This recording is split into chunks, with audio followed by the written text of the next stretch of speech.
guys, hope y'all are doing well today. Today I wanted to try to do a short video on the commands of Christ, and I'll be reading off. I have some notes on my computer and some here, so and I will post these at the end, what I've wrote down. But I have written down 62 that I have found. There may be more, probably are more, but let me get right into this, okay? Did you know that Jesus gave us commands to take out to the nations? The commands of Christ will change a nation. Notice how Jesus commanded us to both preach repentance and teach them to observe all things that I command you. We tend to focus on getting people saved or born again. This is certainly the start. There are, in fact, 7 mountains or world kingdoms that make up a mixture in which the culture of every nation exists. These mountains are also called mind molders, because the person who controls the tops of these mountains has leverage over the minds and lives of those beneath in every other mountain. The church has a message for each of these mountains.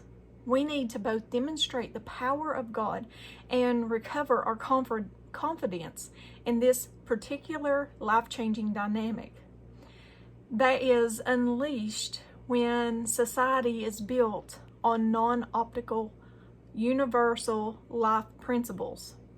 The commandments of Christ is the absence of this moral foundation that explains why it is easier to liberate a country from dictatorship than it is to bring it into the order and prosperity once the dictator is out of power.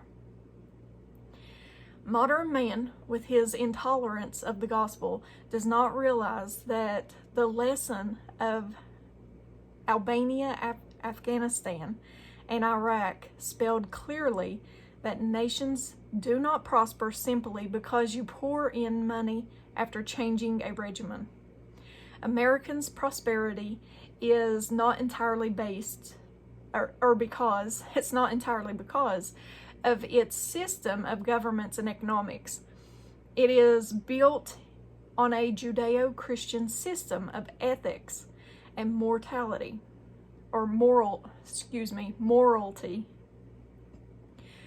Remove the foundation and watch how quickly this nation becomes humbled economically, socially, and internationally.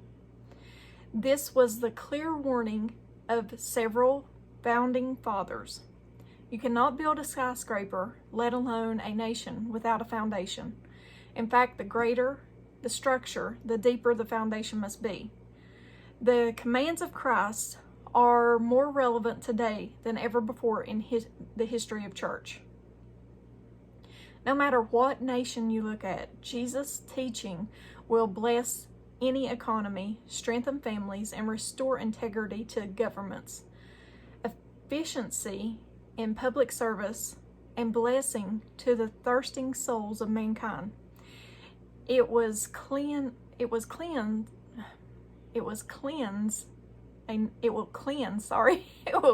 a nation of organized crime and remove drugs from the streets. We need to begin to believe in the power and the power of the commands of Christ. So, what are these 7 mountains that I'm talking about? The 7 mountains, and interestingly, in the book of Revelation, you all know how I feel about end times in the book of Revelation. In the book of Revelation, it also talks about 7 hills. So this really piqued my interest when I found this. The 7 mountains are 7 spheres of influence that make up mind molders that control nations. He who occupies these mountains control the harvest. As Satan gains power over these mountains, he increases his capacity for mind control. That's the spiritual force that inclines whole people groups to think along the same pathway. It is the phenomenon that explains sudden trends of fashion or music. It works to turn whole continents against each other and will be used to facilitate global wars. Mind control will increase as the last days speed toward a conclusion. Here are the 7 mountains or mind molders. The first one is spirituality and church. The second is family. The third is education. The fourth is government and law. The fifth is media and communication. The sixth is arts and entertainment. And the seventh is business and finance. So, world rulers of darkness operate through people. Their goal is to penetrate key strategic positions at the tops of the mountains and to populate these positions with people who will become gatekeepers to their foul agendas. A small group of control of media with a homosexual bias can put on programs that make the gay lifestyle appealing and entertaining, and we see this today. This media has the effect of softening minds to the issues of morality and creates intolerance for moral absolutes regarding sexual purity and a false tolerance for perversion.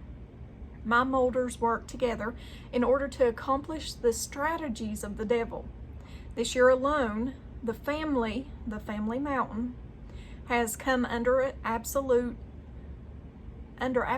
by government legislatures, the government mountain, in the United States, to recognize that the union of a man and woman is a thing of the past. Men now marry men and women marry women. Simultaneous with this, education, which is another mountain, chartered a school in New York to honor those students with a homosexual preference. Abortion and pornography are coming through the same gate at a rate that is barely keeping up with the number of marriages falling apart and the number of men and youth who are becoming addicted to sex on the internet. The manipulation and infection of the hearts and minds of people in mass through the mind molders go through the door of globalization, world economics, and while it is yet day, while opportunity exists, penetrate these nations and systems with a demonstration of a belief system that has superior power and results. This is what Daniel did in Babylon and what Joseph did in Egypt. The commands of Christ are the key to transforming your home, community, and business. Memorize them, meditate on them, ask the Holy Spirit on how to apply them to your life. Expect God to put His divine favor upon you. Favor takes you to the top of the mountains. Be full of the Holy Spirit, and you will break the power of mind control off every system you invade. So here are the commands of Christ that I've found. I'm just going to go down the list and tell you where they're at, and I'll post this at the end so you can pause and write these down if you want. The first one, repent. That's in Matthew chapter 4, verse 17. The second, follow me, which is Jesus. Matthew 4:19. The third, rejoice. Matthew 5, verse 11 through 12. 4, let your light shine before men. Matthew 5:16. 5, honor God's law. That's Matthew 5, verse 17 and 18. 6, be reconciled. That's Matthew 5, verse 24 and 25. 7, do not commit adultery. That's Matthew 5, verse 29 through 30. 8, keep your word. That's Matthew 5, verse 37. 9, go the second mile. That's Matthew 5, verse 39 through 41. 10, love your enemies. That's Matthew 5, verse 44. 11, be perfect. That's Matthew 5, verse 46 through 48. 12, practice secret disciplines. That's Matthew 6, verse 1 through 18. 13, lay up your treasures in heaven. That's Matthew 6, verse 19 through 21. 14, seek first God's kingdom. That's Matthew 6, verse 35. 15, judge not. That's Matthew 7, verse 1 and 2. 16, do not cast pearls. That's Matthew 7, verse 6. 17, ask, seek, knock. That's Matthew 7, verse 7 and 8. 18, do not do unto others. Matthew 7, verse 12. 19, choose the narrow way. That's Matthew 7, verse 13 through 14. 20, beware of false prophets. That's Matthew 7, verse 15. 21, pray for laborers. That's Matthew 9, verse 37 through 38. 22, be wise as serpents. That's Matthew 10, verse 16. 23, fear not. That's Matthew 10, verse 28. Number 24, hear God's voice. That's Matthew 11, verse 15. Number 25, take my yoke. That's Matthew 11, verse 29. 26, honor your parents. That's Matthew 15, verse 4. 27, beware of leaven. That's Matthew 16, verse 6. 28, deny yourself. That's Luke chapter 9, verse 23. Number 29, despise not little ones. That's Matthew 18, 10. Number 30, go to offenders. That's Matthew 18, 15. 31, beware of covetousness. That's Luke chapter 12, verse 15. Number 32, forgive offenders. That's Matthew 18, verse 21 through 22. Number 33, honor marriage. That's Matthew 19, verse 6. Number 34, be a servant. That's Matthew 20, verse 26 through 27. Number 35, be a house of prayer. That's Matthew 21, verse 13.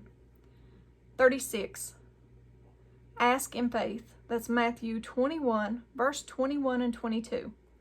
Number 37, bring in the poor. That's Luke 14, verse 12 through 14. Number 38, render to Caesar. That's Matthew 22, verse 19 through 21. Number 39, love the Lord. That's Matthew 27, verse 37. Number 40, love your neighbor.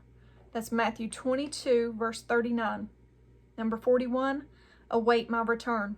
That's Matthew 24, verse 42 through 44. Number 42, take, eat, drink, which is the Lord's Supper. That's Matthew 26, verse 26 and 27. Number 43, be born again. That's John chapter 3, verse 7. Number 44, keep my commandments. That's John chapter 14, verse 15. Number 45, watch and pray. That's Matthew 26, verse 41. Number 46, feed my sheep. That's John chapter 21, verse 15 and 16. Number 47, baptize my disciples. That's Matthew chapter 28, verse 19. Number 48, receive the endowment of power, which is the Holy Spirit. That's Luke chapter 24, verse 49. Number 49, make disciples of all nations. That's Matthew chapter 28, verse 20. Number 50, demonstrate God's power. That's Mark chapter 16, verse 17.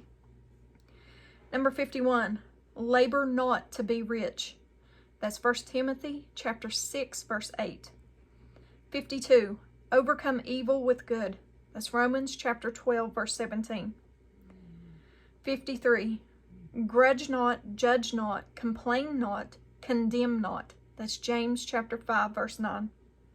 Number 54, put away anger, wrath, bitterness, evil speaking. That's Ephesians 4:31 and 1 Peter chapter 2, verse 1. Excuse me.